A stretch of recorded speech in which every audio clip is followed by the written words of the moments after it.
Hello my dear students. तो मैं प्रेम कुमार आप सभी का स्वागत करता हूं अपने एजुकेशन एकेडमी के इस प्लेटफॉर्म पर। तो बच्चों, जैसा कि आप जानते हो कि हमने आपसे प्रॉमिस कर रखा है कि हम अपने इस प्लेटफॉर्म पर क्लास 11th और 12th मैथमेटिक्स के वीडियो लेक्चर्स अपलोड किया करेंगे। तो हम अपने उस वादे को बखूबी निभा रहे हैं और उस लेक्चर सीरीज को आगे बढ़ाते हुए हम चैप्टर 3 डिस्कस करेंगे। इससे पहले हम चैप्टर 1 और चैप्टर 2 डिस्कस कर चुके हैं। ठीक है बेटा, चैप्टर 2 का अभी मुझे जेईई मेंस का एक वीडियो बनाना है बेटा, है ना। तो देखते हैं इस चैप्टर के बाद बनाएंगे उसको, ठीक है। और चैप्टर 3 में हमने क्या स्टार्ट किया बेटा, मैट्रिसेस। क्लियर बेटा, क्या है, मैट्रिसेस स्टार्ट कर दिया है।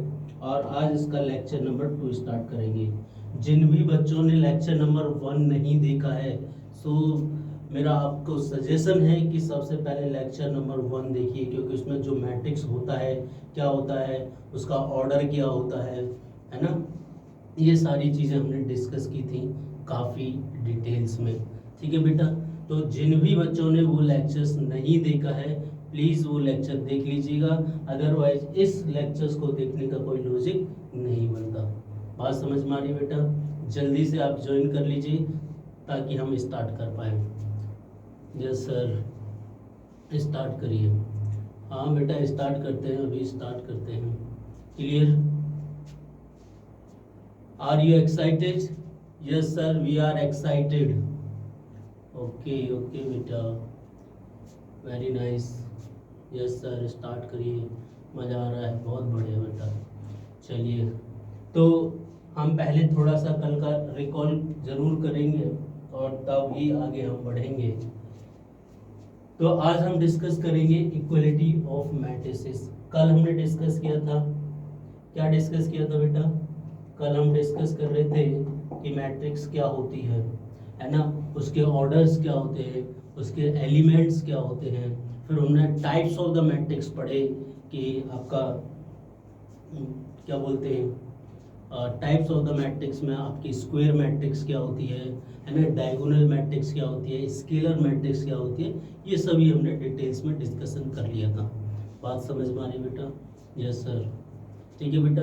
तो फिर से मैं यही कहूँगा कि जिन भी बच्चों ने लेक्चर फर्स्ट नहीं देखा है वो ज़रूर उस वीडियो को देख लीजिएगा।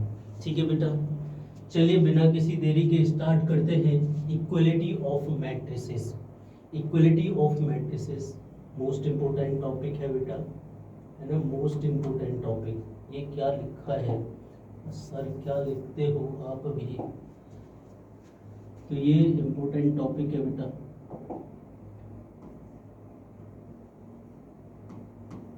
क्या है, two matrices A equals to Aij, A equals to Aij and B equals to Bij are said to be equal, है ना। इक्वलिटी ऑफ मैट्रिक्स का मतलब है दो मैट्रिक्स क्या कहलाएंगे, इक्वल कहलाएंगे if and only first condition they are same in order. बेटा, उनका ऑर्डर क्या होना चाहिए, सेम होना चाहिए। यानी कि अगर कोई आपके पास एक मैट्रिक्स है Aij, है ना, मान लीजिए इसका ऑर्डर m क्रॉस n है, और एक B मैट्रिक्स मैंने ले ली Bij, इसका भी ऑर्डर कितना है, m क्रॉस n है। ठीक है, हमें ये देखना है कि ये दोनों मैट्रिक्स इक्वल है या नहीं। तो सबसे पहले क्या चेक करेंगे बेटा, सबसे पहले चेक करेंगे इसका ऑर्डर। अगर ऑर्डर सेम है तो ही आगे चेक करेंगे, अगर ऑर्डर सेम नहीं है तो फिर हम आगे चेक नहीं करेंगे, है ना। जैसे जिस बच्चे ने 10th नहीं किया तो हम कभी उससे ये क्वेश्चन नहीं करेंगे कि आया 12th किया है कि नहीं किया, करेंगे? नहीं करेंगे। अरे जिसने 10th नहीं किया वो 12th कहाँ से कर लेगा भाई, है ना। बात समझ में आई बेटा? यस सर, बहुत बढ़िया, बहुत बढ़िया एग्जाम्पल सर। यस बेटा, each element of A is equal to the corresponding element of B, that is the most important. Each element of A का हर एक एलिमेंट B के करस्पॉन्डिंग एलिमेंट के इक्वल होना चाहिए। मतलब Aij equals to Bij for all I and J। मतलब हम ये कहना चाह रहे हैं कि बेटा कि अगर मेरे पास कोई एक मैट्रिक्स है, उस मैट्रिक्स में इस टाइप की एंट्री है A11 A12, और इसमें क्या है A21 है और इसमें क्या है A2 2। बात समझ में आ रही है। और B एक मैट्रिक्स ले लिया मैंने जिसमें एलिमेंट है B11 है, B12, B21 और B22। तो सर आपने बताया कि अगर ये मैट्रिक्स इक्वल होना चाहती हैं तो इनका ऑर्डर सेम होना चाहिए। सर पहले हम इसका ऑर्डर चेक करेंगे और तब हम आपको बता पाएंगे कि ये इक्वलिटी ऑफ टू मैट्रिक्स को होल्ड करेगा नहीं। तो देखिए यहाँ पर भी 2 रोज हैं, एक रो ये रही आपके पास, एक रो ये रही, एक कॉलम ये रही, एक कॉलम ये रही। सेम यहाँ पर एक रो, दूसरी रो, फर्स्ट कॉलम, सेकंड कॉलम। बात समझ में आ रही है? ठीक है। अगर इक्वलिटी तो हमने इसमें मैं ये समझा रहा था कि करस्पॉन्डिंग एलिमेंट ऑफ बी का मतलब है कि जो A11 है वो सेम होगा B11 के। बात समझ में आई बेटा? A12 जो होगा वो सेम होगा B12 के, A21 जो सेम होगा वो B21 के, और A22 सेम होगा B22 के। इतनी सी बात समझ में आई? ये वाली बात आपके मन मंदिर में बैठी या नहीं है? करस्पॉन्डिंग एलिमेंट की बात समझ में आई कि करस्पॉन्डिंग एलिमेंट्स का क्या मतलब है बेसिकली, है ना? स्टूडेंट कई बार इसी में कंफ्यूज हो जाते हैं कि करस्पॉन्डिंग एलिमेंट्स क्या होता है ना? छोटी छोटी बातें बड़ी हो जाती हैं, है ना? तो इसलिए छोटी छोटी बातों पे ज़्यादा फोकस करना है बेटा। क्लियर? पहले मुलाकात होती हैं, फिर धीरे धीरे वो मुलाकातें प्यार में बदल जाती हैं, है ना? और फिर वो प्यार शादी में बदल जाता है ना? ठीक है। तो ये है बेटा, ये बात समझ में आ गई? आई कोई ये बात समझ में आ गई बेटा? बात समझ में आई तो बोलिए हाँ। बात समझ में आ गई बेटा? Yes sir. चलिए, तो हमने यहाँ पर भी एग्जाम्पल दे रखे कि फॉर एग्जाम्पल अगर एक मैट्रिक्स है 2 3 0 1, तो देखिए ये वाला एलिमेंट इसके इक्वल है, ये इसके इक्वल है, ये इसके इक्वल है और ये इसके इक्वल है, और ऑर्डर तो इक्वल है ये, तो इसका मतलब ये दोनों मैट्रिक्स कैसी हैं? इक्वल है, आर इक्वल मैट्रिसेस। बट अगर यहाँ देखिए बेटा, यहाँ पर कितना है 3 और यहाँ 2 है, तो यहाँ पर क्या है, जो A11 है is not equal to B1, है ना? और A12 is not equal to B12, इसके इक्वल नहीं है, इसका मतलब ये मैट्रिक्स इक्वल नहीं है, आर नॉट इक्वल मैट्रिसेस। बात समझ में आई? इतनी सी बात समझ में आई बेटा, है ना? Symbolically if two matrix A and B are equal then we can write A equals to B। जैसे एक और एग्जांपल इन्होंने लिया बेटा कि अगर ये दो मैट्रिक्स आपस में इक्वल है, एक मैट्रिक्स लिया, हम लिख लेते हैं अच्छे से एक्स वाई जेड ए और बी सी, एक मैट्रिक्स इन्होंने ये लिया, और एक मैट्रिक्स इन्होंने लिया है -1.52 और 3 0 √6 और 2। इतनी सी बात समझ में आई? तो सर अगर ये इक्वल है तो इनका ऑर्डर चेक कर लीजिए। सही बात है, बिल्कुल सही किया सर। इसमें 3 रो दिखाई दे रही हैं और 2 कॉलम दिखाई दे रहे हैं। सर इसमें भी 3 रो हैं और 2 कॉलम हैं। बात समझ में आ गई? तो ऑर्डर का तो मामला सेट हो गया। अब हमें क्या देखना है? Corresponding element. तो करस्पॉन्डिंग एलिमेंट मतलब x इसके इक्वल होना चाहिए, तो यहाँ से x की वैल्यू कितनी आ गई? -1.5। ऐसे y किसके इक्वल होना चाहिए? y 0 के, तो y इक्वल्स टू कितना हो गया? 0। बात समझ में आई? z किसके इक्वल होना चाहिए? 2 के, z इक्वल्स टू 2, है ना? a किसके इक्वल होना चाहिए? √6, a इक्वल्स टू √6 के। बात समझ में आ रही है? ये वाला a √6 के इक्वल होना चाहिए। इतनी सी बात समझ में आई, है ना? बात समझ में आई बेटा? और b किसके इक्वल होना चाहिए? 3 के, और c किसके इक्वल होना चाहिए? 2 के, यानी b इक्वल टू 3 और c इक्वल टू 2। तो ये इक्वलिटी ऑफ टू मैट्रिसेस से हमने x y z a b c की वैल्यू निकाल दी। इतनी सी बात समझ में आई? तो इक्वलिटी ऑफ टू मैट्रिसेस में 2 बातें आपको ध्यान रखनी है। पहला, ऑर्डर सेम होना चाहिए, और सेकंड, उनकी करस्पॉन्डिंग एलिमेंट सेम होने चाहिए। बस इतनी सी बात आपके मन मंदिर में बस इसलिए। बात समझ में आई है ना? कोई और बसे ना बसे, ये बातें जरूर मंदिर में बसा लो, मन मंदिर में बसा लो। ठीक है बेटा? ठीक है, क्लियर? एनी इशू बेटा, आगे बढ़े? यस सर, आगे बढ़िए।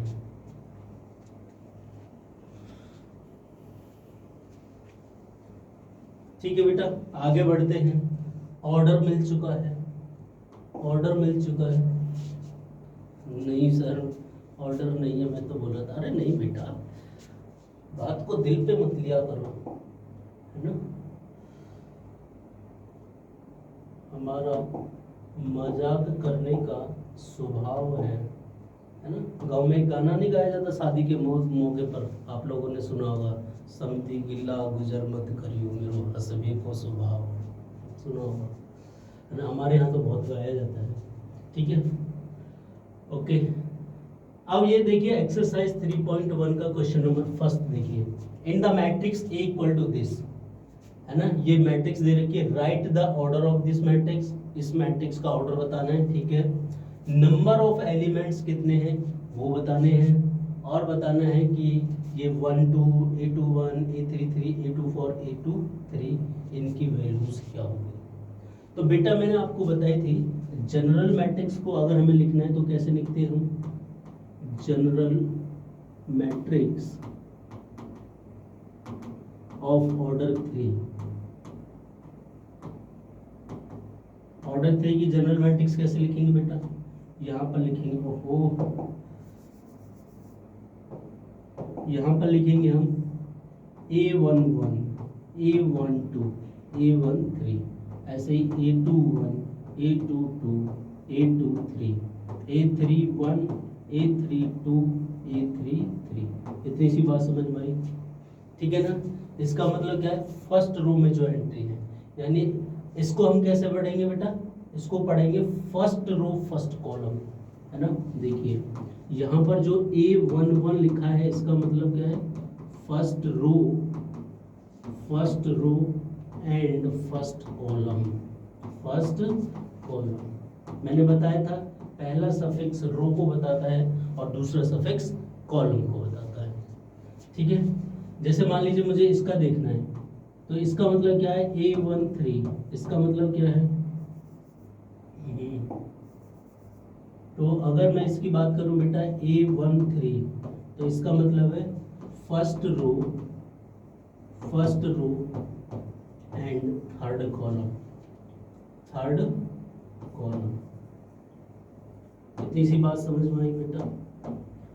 है, जरा मुझे ये बताइए, ये क्या बनेगा? जल्दी से बता दीजिए बेटा, ये क्या बनेगा? A33 क्या बनेगा? A33 third row third column. Yes, समझ गए बेटा, है ना। तो third row and third column, बात समझ में आई? ठीक है, इसका अब हम मजा लेंगे, इन बातों का मजा लेंगे। क्या लेंगे? कि ये कह रहा है ऑर्डर तो मैंने बताया था, उसमें देख लेना है कि कितनी रो हैं और कितने कॉलम्स हैं बेटा। तो अगर इसमें देखें तो एक रो तो ये आ रही है, इसमें ये वाली रो R1, है ना।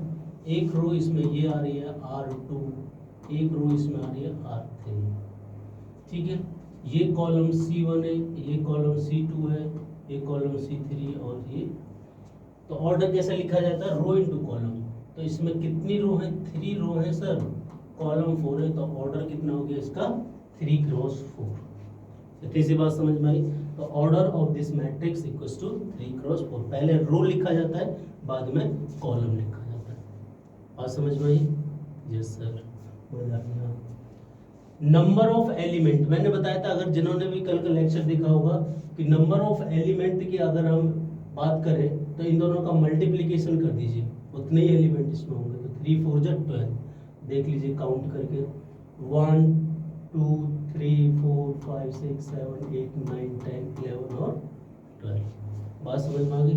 तो number of element in this, इसमें कितने एलिमेंट होंगे बेटा? 12 एलिमेंट होंगे। तो सेकंड का आंसर क्या आ गया? 12।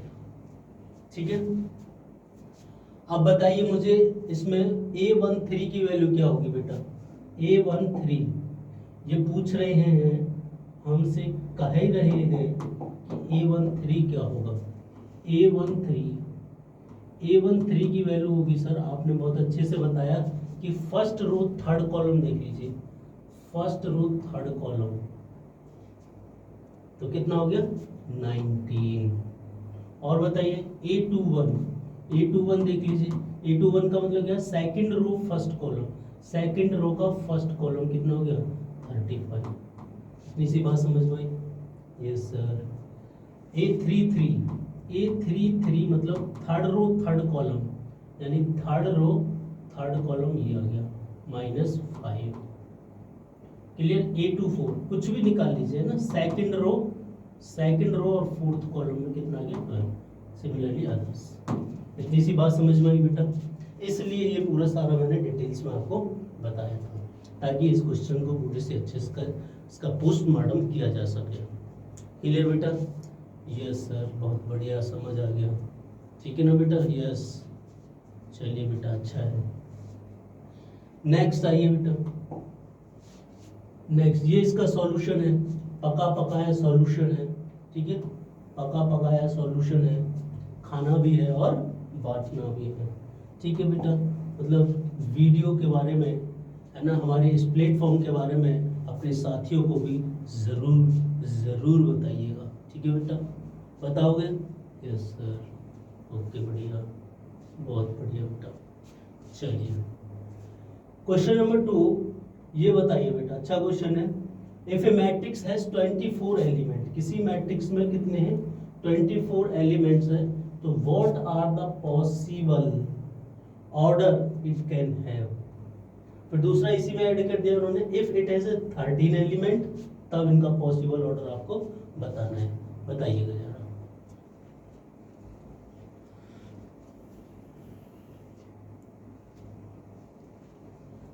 If a matrix has 24 element, तो देखिए अभी मैंने बेटा बताया था कि उसमें जो एलिमेंट होते हैं उनके ऑर्डर के बराबर होते हैं। ऑर्डर किसी भी मैट्रिक्स का होता है m क्रॉस n।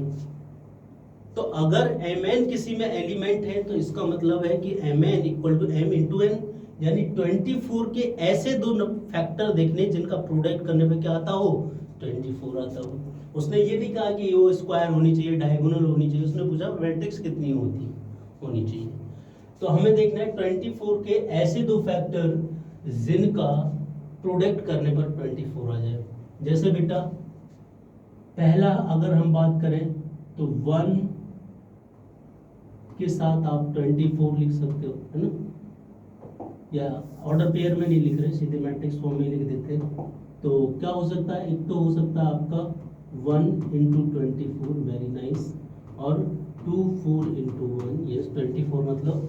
और बताइए बेटा, हाँ 2 मल्टीप्लाई 12 और 12 मल्टीप्लाई 2, ये भी हो सकता है।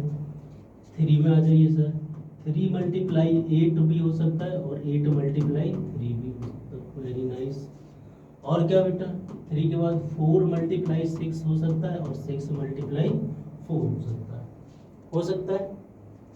4 के बाद 5 के टेबल में 24 आएगा, कभी नहीं आएगा।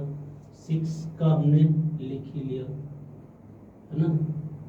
और कुछ बचा बेटा, आई थिंक सो नो। 7 8 वाला लिख लिया, 9, हाँ बस। तो these are the possible order of this matrix.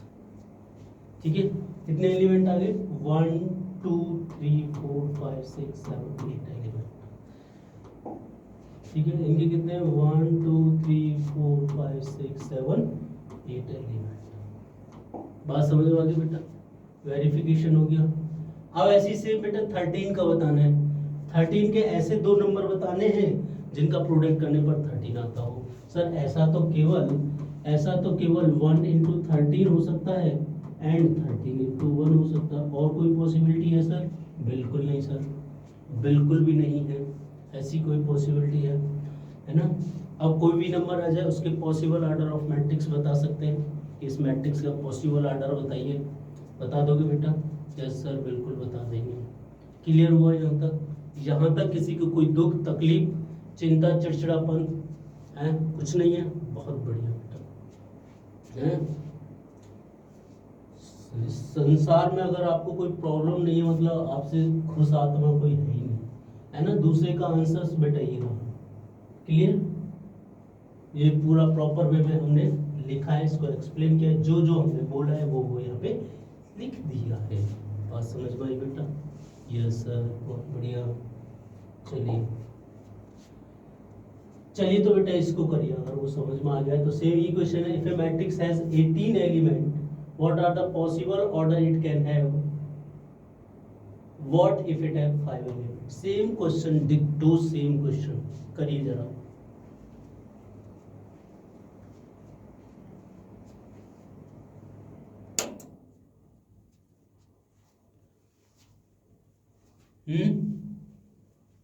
हाँ बेटा, ऐसे दो नंबर बताने जिनका प्रोडक्ट करने पर क्या आ जाए, 18 आ जाए। तो 18 का मतलब हो गया, एक तो 1 मल्टीप्लाई 18 हो जाएगा, 18 मल्टीप्लाई 1 हो जाएगा, उसके बाद 2 मल्टीप्लाई 9 हो जाएगा, 9 मल्टीप्लाई 2 हो जाएगा, और क्या 3 मल्टीप्लाई 6, 6 मल्टीप्लाई 3, और 3 के बाद 4, 4 के टेबल में 18 आएगा नहीं, 5 के में नहीं, 6 के में लिख दिया, 7 8 और 9 के में आएगा लिख दिया, बस। तो these are the possible orders. बात समझ में आ गई बेटा? Yes sir. और 5 का तो 5 को तो कोरिया की छोरी भी बता देगी, 5 मल्टीप्लाई 1 और 1 मल्टीप्लाई 5। बहुत इंटेलिजेंट है कोरिया की छोरी, गांव में बहुत इसका एग्जाम्पल दिया जाता है ना। इसको तो कोरिया की छोरी भी कर देगी, कोरिया की छोरी बढ़िया हमें इरिटेट करती है। मतलब ऐसा होता है ना, गांव में कुछ पूछने लग गए, मान लीजिए एक डॉक्टरों वाला पर्चा आता है भैया, उसको पढ़ने में हालत खराब हो जाती है, मतलब उसको वही पढ़ सकते हैं ना। और कोई क्वेश्चन पूछता है तो बस हमारा जो बड़े बुजुर्ग होते हैं उनका ये कहना, इस तो कोरिया की छोरी भी कर देती, आपसे नहीं हुआ, हम बड़ी टेंशन में, है ना। क्या करें बेटा, बहुत गम है इस जमाने में तुम्हारे सिवा। है ना। अच्छा ये तो हो ही गया था, इसको क्यों, इसको जिंदगी से हटाया हमने, हो गया था ना बेटा। किसी को कोई प्रॉब्लम यहाँ पे नहीं सर, हो गया, ठीक है बेटा। चलिए आगे बढ़ते हैं। ये इसका सॉल्यूशन है, पका पकाया हलवा है, हलवा है, हलवा क्या है बेटा, हलवा, है ना, ये हलवा है, ठीक है। बाकी पढ़ लीजिएगा, जो जो मैंने बोला है वो यहाँ पे लिखा है। बात समझ में आई? Yes sir, clear. आगे बढ़ते हैं बेटा, ये बढ़िया क्वेश्चन है। Construct A 2x2 matrix, construct A 2x2 matrix A equals to Aij whose elements are given by। अच्छा ऑर्डर 2x2 उन्होंने मांगा है, ओके। जब Aij ये हो, Aij ये हो और Aij ये हो, तीनों की मैं आपको मैट्रिक्स निकालनी है, ठीक है। देखिए बेटा, आइए जरा इस क्वेश्चंस का पोस्टमार्टम करें, अच्छे से पोस्टमार्टम करें। अगर बेटा हम 2x2 की मैट्रिक्स देखें, मैट्रिक्स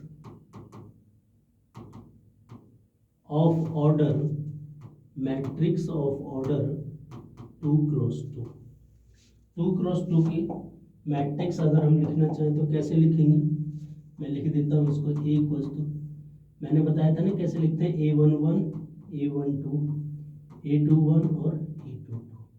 ये बात समझ में आई? बिल्कुल सर। चलिए तो इसका फर्स्ट पार्ट ले लीजिए।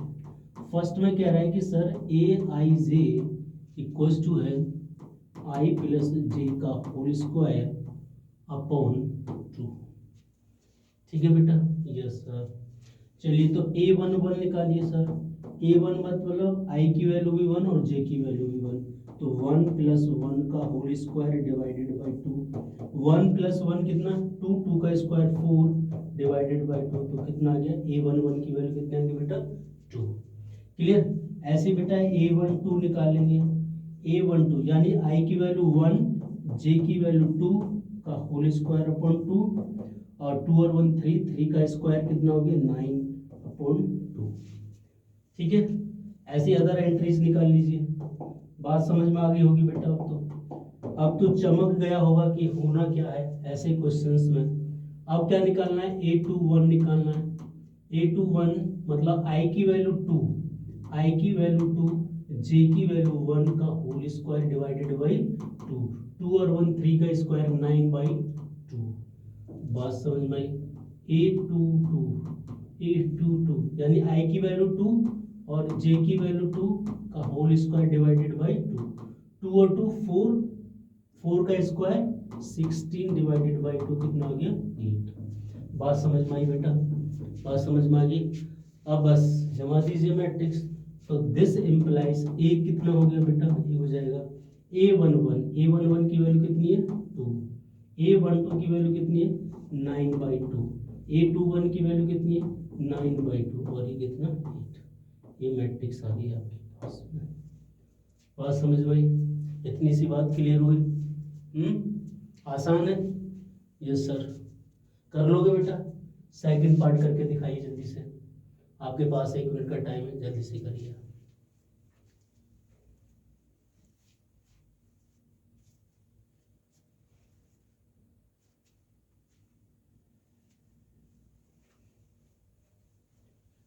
करिए बेटा सभी बच्चे, जल्दी से करिए। मैं इसको रफ कर देता हूँ इतने।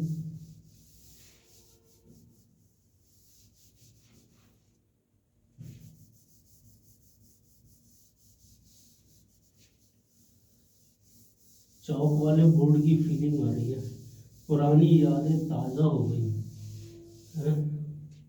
चलिए, अरे 2x2 का मैट्रिक्स भी गायब हो गया। अरे बाप रे बाप, कोई बात नहीं। अभी तो बेटी बाबुल की है ये, अभी तो बेटी बाबुल की। कैसे गाना गाते हैं वो, दूजा फेरा लिया बेटी ने, अभी तो बेटी बाबुल की।